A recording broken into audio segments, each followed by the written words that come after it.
के नाम से भी जाना जाता है। इससे पहले ये समझिए कि आखिर दौसा को देवनागरी क्यों कहा जाता है। दरअसल दौसा शहर में पंच महादेव विराजमान है। सोमनाथ महादेव, गुप्तेश्वर महादेव, वैजनाथ महादेव, सहजनाथ महादेव और इन सबके राजा बाबा नीलकंठ जो पहाड़ी पर विराजमान है। राजा महाराजाओं के समय के ये 5 मंदिर दौसा को देवनागरी बनाते हैं। नीलकंठ महादेव मंदिर नीलगिरी पहाड़ी पर करीब 350 फीट की ऊंचाई पर स्थित है। नीलकंठ महादेव दौसा के प्राचीन मंदिरों में से एक महादेव शिव का मंदिर है, इसलिए इन्हें दौसा का राजा भी कहा जाता है। मंदिर में एक बड़ा लेकिन बहुत ही पुराना शिवलिंग है। इस मंदिर में जाने के लिए 365 सीढ़ियां बनी हुई है, जिन्हें पार करने के बाद ही बाबा के दर्शन किए जा सकते हैं। और क्या कुछ है खास, जानने के लिए देखिए हमारी एक खास रिपोर्ट। दौसा देवनगरी कहा जाता है, पंच महादेव की नगरी के अंदर इसमें मौजूद है, जहां नीलकंठ महादेव जो आस्था का धाम है वहां मौजूद है। हमारे साथ उनके अध्यक्ष हैं, एक बार बात करना चाहेंगे। जोशी जी, महाशिवरात्रि पर्व है, बड़ा पर्व है, क्या कहना होगा, उसको क्या क्या तैयारी की गई? जी देखिए, देवनगरी दौसा के अंदर देवगिरी पर्वत पर विराजे हुए बाबा नीलकंठ के यहाँ पे 2 स्वयंभू शिवलिंग है, बाबा नीलकंठ और बाबा भूतनाथ। साल भर में 2 कार्यक्रम यहाँ आयोजित होते हैं। शिवरात्रि पे बाबा भूतनाथ की फूल बंगला झांकी यहाँ पे सजेगी और उसको लिए यहाँ पे पूरी तैयारियां की जा चुकी है। भव्य लाइटिंग यहाँ पर जो है रंग बिरंगी रोशनी से पूरा मंदिर प्रांगण है वो जगमगाएगा। और उसके अलावा जो है वो राष्ट्रीय स्तर के यहाँ पे जो कलाकार हैं वो आज 7 मार्च के दिन यहाँ पे अपने भजनों की प्रस्तुतियां देंगे, जिसके अंदर श्रद्धालु जो है पूरे दौसा से ही नहीं अपितु आसपास के क्षेत्र से भी जो है श्रद्धालु बाबा के दरबार पे भोग लगाने के लिए आएंगे। 8 मार्च के दिन शुक्रवार के दिन बाबा के यहाँ पर जो है वो लक्ष्मी मेले का आयोजन होगा और उसके अंदर श्रद्धालुओं का तांता सुबह से ही जो है जारी रहेगा, जो देर शाम तक चलेगा। तत्पश्चात शिवरात्रि की रात्रि के समय विद्वान पंडितों के द्वारा रुद्र पाठ का आयोजन किया जाएगा। जी, नीलकंठ महादेव पहाड़ी पर स्थित है, नीचे से ऊपर तक पहाड़ी पर लोग बाग आते हैं। लक्की मेले का भी आयोजन किया, इसको लेकर क्या कहना? जी देखिए, ये जो मंदिर है ये मैं बताना चाहूंगा आपके दर्शकों को, ढूंढाड़ प्रदेश की पहली राजधानी थी। स्वयंभू शिवलिंग है, बहुत मान्यता है लोगों की। किसी भी तरीके की लोगों को यहाँ पे दुख तकलीफ नहीं होती। नीचे से ऊपर पे 365 सीढ़ियों पे चढ़कर श्रद्धालु बाबा के दरबार पे आते हैं और यहाँ पर आकर अपनी अर्जी लगाते हैं। आस्था का धाम है नीलकंठ महादेव, और नीलकंठ महादेव के लिए पूरे दौसा नहीं अपितु अलग डिस्ट्रिक्टों से भी लोग आते हैं, मानते हैं। इसको लेकर क्या कहना होगा? ये बाबा की अपनी कृपा है। लोगों को यहाँ पे आने के बाद में आपको खुद को भी यहाँ पे सुकून मिला होगा। आत्म शांति की जगह है। स्वामी योगानंद तीर्थ साहब की भी ये तपोस्थली रही है, ठीक है। यहाँ पर आने के बाद में जो आत्म शांति मिलती है और जो लोग भक्तों का बाबा स्वयं खींच के लाते हैं, ठीक है। तो इसके लिए तो मैं क्या कह सकता हूँ, परंतु ये है कि जो श्रद्धा है बाबा के प्रति वो लोगों को यहाँ पे लेके आती है।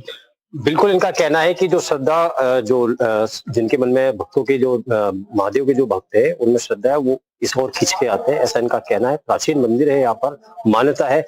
एक चीज और पूछना चाहेंगे, क्या इतिहास क्या है, एक बार ये बता। देखिए, मैं निवेदन करूं आपको कि इसके स्थापत्य की कोई इतिहासकार ने उल्लेख नहीं किया है। यानी कि सरल भाषा में कहा जाए तो बाबा की जो स्थापना है उसका कोई इतिहास मौजूद नहीं है। ढूंढाड़ प्रदेश की ये पहली राजधानी रही थी। कछवा वंशज यहाँ पर शासन कर रहा है। उस समय से ही, उससे भी प्राचीन समय का ये मंदिर रहा है। ये स्तूपाकार का किला है पूरा, और इसके अंदर जो है प्राचीन जो कुएं बावड़ी भी यहाँ पे चारों तरफ है। तो ये बहुत पुराना इसका जो है इतिहास रहा है। दौसा देवनगरी कहा जाता है, 5 महादेव की नगरी कहा जाता है। एक नीलकंठ महादेव, बाकी एक नीलकंठ महादेव जो दौसा के राजा हैं, देवगिरी पर्वत पे विराजे हुए हैं। आप मंदिर के किले के अंदर ये बाबा बैद्यनाथ का मंदिर है। थोड़ा आगे चलते हैं, बाबा सहजनाथ का मंदिर है। लास्ट में आप उधर जाते हैं जो पश्चिम दिशा की तरफ, तो वहां पे बाबा गुप्तनाथ विराजे हुए हैं। और जो है नीलकंठ महादेव की जो पीछे की साइड है, उस साइड के अंदर, जिसको पूर्व दक्षिण की दिशा कहा जा सकता है, ठीक है, यहाँ बाबा सोमनाथ विराजे हुए हैं। बिल्कुल, जो दौसा के अंदर महाशिवरात्रि का जो पर्व है वो बड़ी धूमधाम से मनाया जाता है और साथ के अंदर जहाँ नीलकंठ महादेव जहाँ समय मौजूद है, यहाँ पर जो फूल झांकियां सजाई जाएगी, राष्ट्रीय जो कलाकार है उनकी ओर से प्रस्तुतियां दी जाएगी और यहाँ लक्की मेले का आयोजन भी किया जाएगा। दौसा को देवनगरी कहा जाता है। देवनगरी इसलिए कहा जाता है कि यहाँ पंच महादेव की नगरी है। इस समय हम नीलकंठ महादेव जो मंदिर है उसके रास्ते में मौजूद है।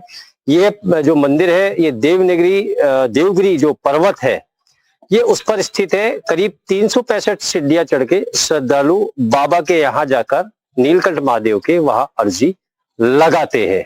अर्जी लगाने का मतलब है कि जो अरदास और जो श्रद्धालु है, जो भक्त है, वो अपनी मनोकामनाओं को लेकर जहां नीलकंठ महादेव के आते हैं और अपनी अर्जी लगाकर अपनी मनोकामना बाबा को बताते हैं।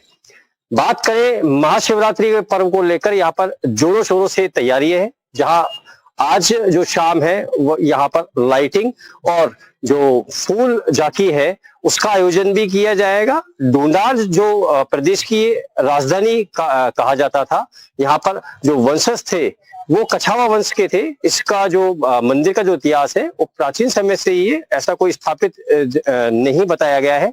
साथ में जहाँ पर ये पहाड़ है और जिस जगह ये किला है, ये स्तूपाकार जो आकार का जो किला है उस पर ये स्थित है। यहाँ पर जो लोग बाग जो दौसा सहित अलग अलग जिले हैं सहित जो राज्य है उनके लोग यहाँ पर आकर अपना अर्जी लगाते हैं और अपनी मनोकामनाओं को पूर्ण होके यहाँ सर जाते हैं। ऐसा मानना है यहाँ के लोगों का, ऐसा कहना है। हम भी आज ग्राउंड जीरो पर एनडीटीवी आया था और नीलकंठ महादेव जो महादेव है उनके वहां पर जो मंदिर परिसर है वहां पर बिल्कुल देखा गया कि जो नीलकंठ महादेव है उनके लिए यहाँ पर जो भक्त है वो लगातार यहाँ पर श्रद्धालु, चाहे दिन हो या रात हो, दोपहरी हो, धूप हो, लेकिन भक्त अपने जो मन में आस्था को लेकर आते हैं वो नीलकंठ महादेव के जाने के बाद इच्छाएं पूरी हो जाती है, ऐसा भक्तों का मानना है।